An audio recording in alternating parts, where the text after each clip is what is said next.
सभी को जय मसीह की। परमेश्वर पिता का हृदय से धन्यवाद हो आज के दिन के लिए।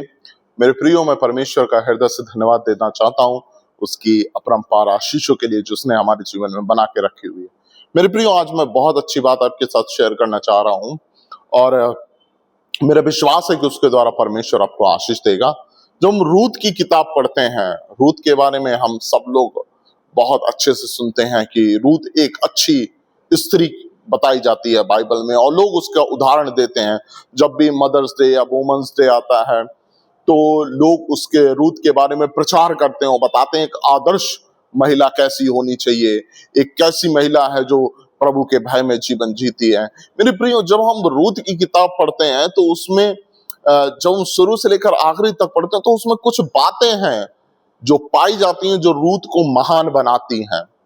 ऐसा नहीं है वो भी हमारे और आपके जैसे एक ऑर्डिनरी महिला थी, एक महिला थी वो जिसका अपना एक घर था, एक समाज था, लेकिन उसके जीवन में कुछ तो ऐसा था जिसने उसको एक्स्ट्रा ऑर्डिनरी बना दिया, एक महान बना दिया, और जिसके बारे में हम पढ़ते हैं, सीखते हैं, और उसके बारे में लोगों को क्या दी जाती है, एक उपमा दी जाती है कि एक महिला को कैसा होना चाहिए, रूत के जैसा होना चाहिए। लेकिन रूत के जीवन में कुछ ऐसी बातें थी जिन पर ध्यान देना बहुत जरूरी है। सबसे पहली एक बात हम देखते हैं कि जो रूत का उसके परिवार के प्रति, जो उसकी सास थी उसके प्रति, उसके पति के घर के प्रति एक बहुत लगाव था, है ना। और वो इजरायली नहीं थी। पहली बात, वो इजरायली नहीं थी, वो मोआबिन स्त्री थी। वो मोआबिन स्त्री, जब उसने अपने ससुर को खो दिया, अपने पति को खो दिया, सब कुछ उसका बर्बाद हो गया, और उसकी जो सास होती है वो जब चल देती है और कहती है कि बेटी तू क्या कर, तू अपने देश लौट जा, अपने देवताओं के पास लौट जा। लेकिन और उसमें से जो एक और होती है वो चली जाती है, वो भी मोआबिन होती है। उसके बारे में हम पढ़ते हैं कि वो वापस अपने घर, अपने घराने के पास, अपने पिता के घर लौट जाती है। लेकिन जब बात रूत की आती है तो रूत क्या कहती है? रूत कहती है कि मैं तुझे नहीं छोड़ूंगी, जहां तू जाएगी वहां मैं जाऊंगी, जहां तू रहेगी वहां मैं रहूंगी। तेरा परमेश्वर मेरा परमेश्वर कहलाएगा, तेरे लोग मेरे लोग कहलाए जाएंगे, और जहां तू मरेगी वहां पर मुझे भी मिट्टी दी जाएगी। ये उसका कमिटमेंट है। देखिए, सबसे पहली बात समझिएगा, जो जिससे वो बात कर रही है, जिसके साथ वो कमिटमेंट कर रही है, वो उसकी मां नहीं है, उसकी सासू मां है।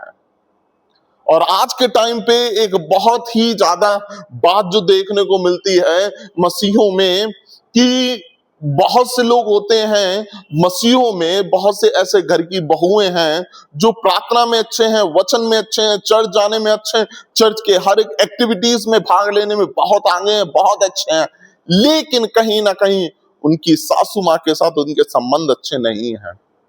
मेरे प्रियो, भले ही ये बात थोड़ी कड़वी है, लेकिन एक बात समझने वाली है। रूत को इसलिए महान कहा जाता है, वो चाहती तो वो भी दूसरी स्त्री के जैसे अपने घर वापस जा सकती थी, अपने लोगों के पास जा सकती थी, लेकिन उसने अपनी सास को अपनी मां से भी बढ़कर दर्जा दिया, अपने मां से भी बढ़कर के क्या दिया? दर्जा दिया, और कहा जहां कहीं तू जाएगी वहां मैं जाऊंगी, तेरे लोग मेरे लोग कहलाएंगे, तेरी जहां तू मरेगी, जहां तुझे मिट्टी दी जाएगी वहां पर मुझे भी मिट्टी दी जाएगी।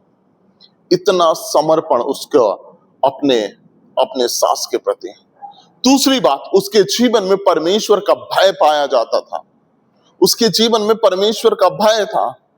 वो चाहती तो बहुत सी बातों को जज कर सकती थी, न्याय कर सकती थी, वो चाहती थी बहुत सी बातों के लिए गलत बोल भी सकती थी जो उसके साथ हुआ था। वो इस बात को बोल सकती थी कि परमेश्वर, मैंने तो कभी बुरा नहीं किया, मैंने तो हमेशा आपकी उपासना की, मैंने अपने देवताओं को, अपने घर परिवार को छोड़ दिया, मेरे साथ ऐसा क्यों हुआ? उसने कभी भी परमेश्वर से कंप्लेन नहीं की। उसकी स्थिति जैसी भी थी, उसकी परिस्थिति जैसे भी थी, उसने उस परिस्थिति में परमेश्वर के प्रति विश्वास योग्य रही, हमेशा परमेश्वर के प्रति विश्वास योग्य रही। और तीसरी सबसे बड़ी बात इसमें पाई जाती है वो ये है कि उसने अपनी मां की हर एक बात को माना।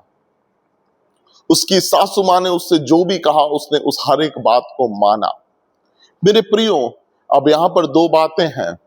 मैं ये नहीं कहूंगा कि रूत एक अच्छी बहू थी, मैं ये भी कहूंगा कि जो उसकी सास थी, रूथ की जो सास थी, वो एक अच्छी माँ थी। वो एक बहुत अच्छी माँ थी, क्योंकि उसने कभी भी उसको बहू करके नहीं, लेकिन अपनी बेटी करके माना। यहां पर एक बहुत अच्छे संबंध को देखते हैं। और मेरे प्रियो, अगर आप चाहते हैं, मेरी माताओं बहनों, अगर आप चाहते हैं कि आपका जीवन एक एग्जाम्पल बने लोगों के लिए, आपका जीवन लोगों के लिए एक बड़ा उदाहरण बन जाए, आपकी तारीफें हो, आपका नाम महान हो जाए, तीन बातें अपने जीवन में हमेशा रखिएगा। सबसे पहले, कभी भी कोई भी बात हो जाए, अपने माता पिता के प्रति कभी भी एक गलत शब्द नहीं निकालना।